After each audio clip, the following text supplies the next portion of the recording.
রবিউলে কলম কাঁদে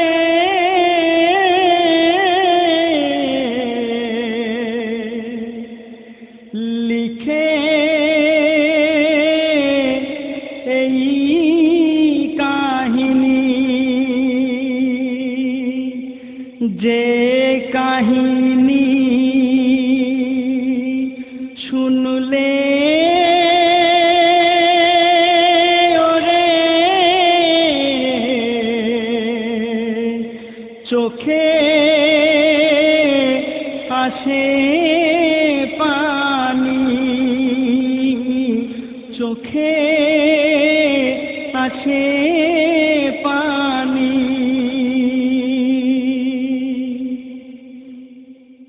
কলকাতার মধ্যে একটি ঘটনা ঘটেছিল, আজ থেকে বহু বছর আগে। সেই দিনের কথা কবি বলছে, লা ইলাহা ইল্লাল্লাহু জবানে কলেমা, শুনুন এক করুণ ঘটনা। কলকাতাতে ঘটেছিল গো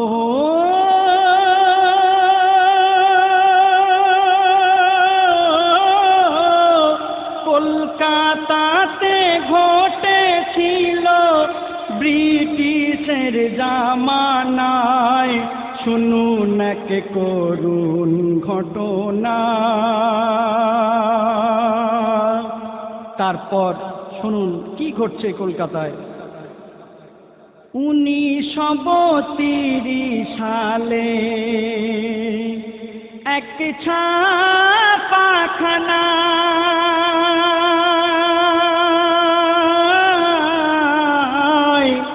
একটি বইয়ে দয়ার নবীর ছবি গো ছাপায়,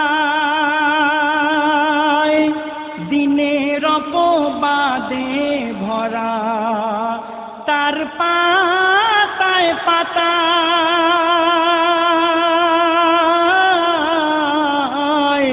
সইবে না গো এই অপমান কোনো মুসলমান ভাই, সইবে না এই ঘটনা কোনো মুসলমান ভাই গো।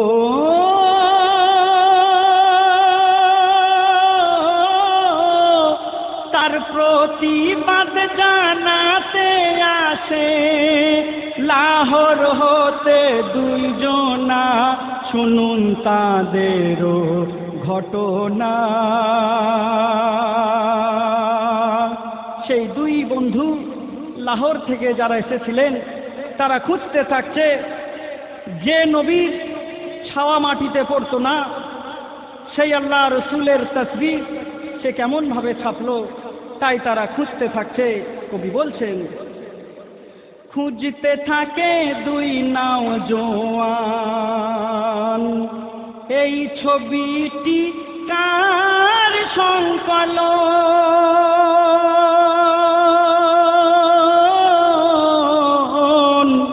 বহু খোঁজে অবশেষে মেলে তার সন্ধান। তারপর তাকে বলছে, প্রশ্ন করে ডেকে তারে, তার করিয়া সম্মান, কোথায় পেলেন এই ছবি বলুন, এটা মোদের আরমান। আর বলুন বলুন এই ছবিটি কাহার সংকলন, আর বলুন বলুন এই ছবিটি কাহার সংকলন।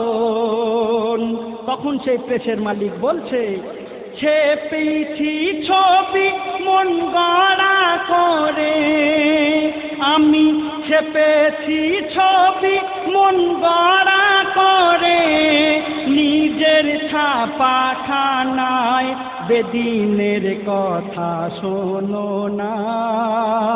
আর বলছে, বিক্রি হবে বাজারে সর্বাধিক দরে, নবীর ছবিখানা শুনুন তাদেরও ঘটনা।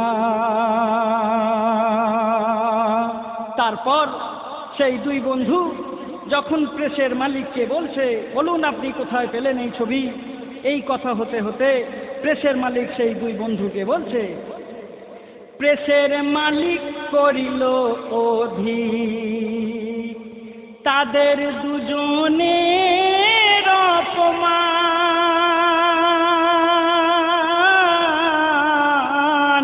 আর বলছে, যা করার তা নিও করে তোমরা, দেখি কেমন মুসলমান। তখন সইল না তখন দুই নওজোয়ান, ও গো সইল না তখন সেই দুই জনা নবাগত নওজোয়ান।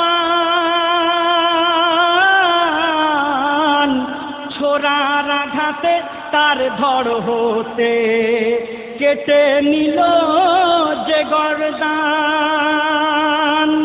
রক্তে ভেসে গেল দেখো সেই কাফের বেঈমান, রক্তে ভেসে গেল দেখো সেই কাফের বেঈমান। বুঝিয়ে দিল তারা ছিল ওগো সচ্চা মুসলমান। তখন খুনের দায়ে পুলিশের হাতে ধরা পড়ল দুইজনা, শুনুন তাদেরও ঘটনা। লা ইলাহা ইল্লাল্লাহু জবানে কালেমা, শুনুন তাদেরও ঘটনা। তারপর ভারতবর্ষে তখন ব্রিটিশের শাসন ছিল। কি ঘটছে দেখুন, ছিল তখন ব্রিটিশ শাসন এই ভারতবর্ষে, করে বিচার সেই দুই জনার রায় দিল শেষে। কি রায় দিল? ফাঁসির হুকুম দিল হাকিম সেই দুই বীর পুরুষের। সব মুসলমান শুনে হয়রান, মাথায় হাত দিয়ে বসে। তার কারণ চির বিদায় নেবে রাইও গো গলায় দড়ির ফাঁসে, চির বিদায় নেবে রাই গলায় দড়ির ফাঁসে। ব্রিটিশের রায় নিয়ে মাথায়, ব্রিটিশের রায় নিয়ে মাথায় ফাঁসির মঞ্চে দুইজনা, শুনুন তাদেরও ঘটনা।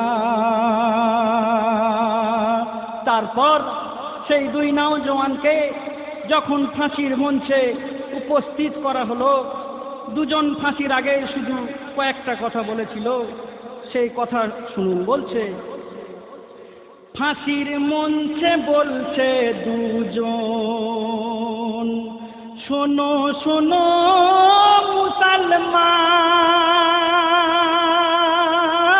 মুসলমান, কেউ দেখেনি নবীর ছবি, ছাপলো কেমন বেঈমান।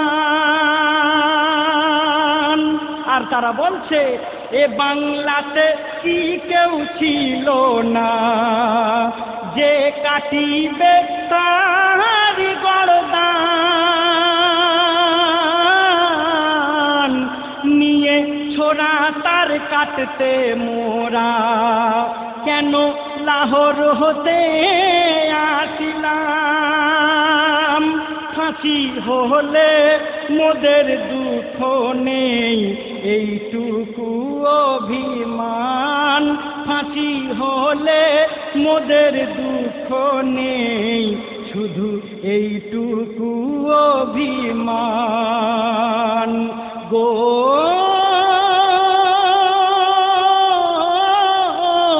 ফাঁসির দড়ি গলায় করি মুখে মধুর কলেমা বিদায় নিল সেই দুইজনা লা ইলাহা ইল্লাল্লাহু জবানে কলেমা শুনুন তাদেরও ঘটনা।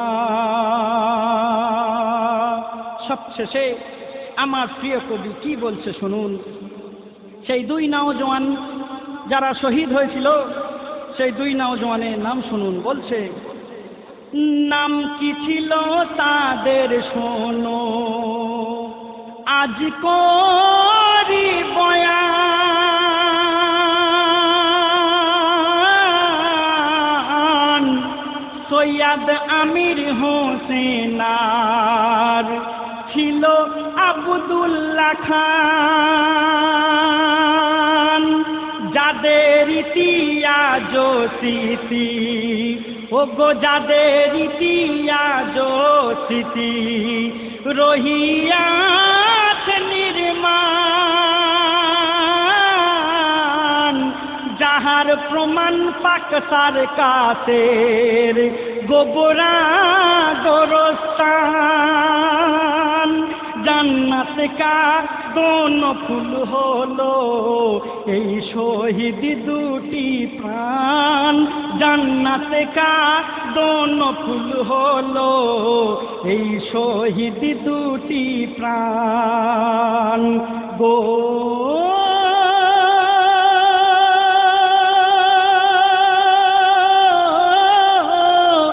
নবীর তরে যে জনরে নবীর তরে যে জনরে শহীদ হলো দেখো না তাদের জান্নাতে ঠিকানা রবিউলের কলম বলে রবিউলের কলম বলে ও মোর রব্বানা এরা মোস্তফার দিওয়ানা লা ইলাহা ইল্লাল্লাহু জবানে কলেমা শুনুন এক করুণ ঘটনা কলকাতাতে ঘটেছিল ব্রিটিশের জামানায় শুনুন তাদেরও ঘটনা শুনুন